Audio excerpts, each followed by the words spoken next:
अस्सलाम वालेकुम नाज़रीन, मैं आपकी मेज़बान दुआ नाज। आप देख रहे हैं K20 न्यूज़। नए साल के मौके पर आवामी कॉलोनी SHO अदनान बुखारी ने किया नए साल के मौके पर एक अच्छा काम। बाकी जानते हैं आसिफ अंसारी की रिपोर्ट।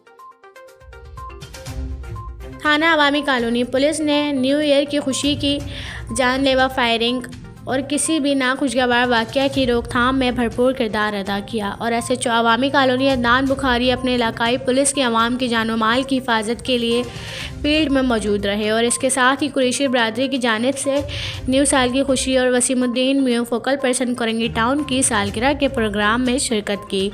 इस मौके पर अकबरी मस्जिद C एरिया में केक काटा गया और वसीमुद्दीन मियां focal person Korangi town SHO थाना अवामी कॉलोनी अदनान बुखारी कुरैशी बरादरी के राशिद कुरैशी फरहान कुरैशी आवाम भी मौजूद थी। कोरंगी टाउन दीजिए अपनी मेज़बान दुआ नाज को इजाज़त। देखते रहिए K20 न्यूज़। अल्लाह हाफ़िज़।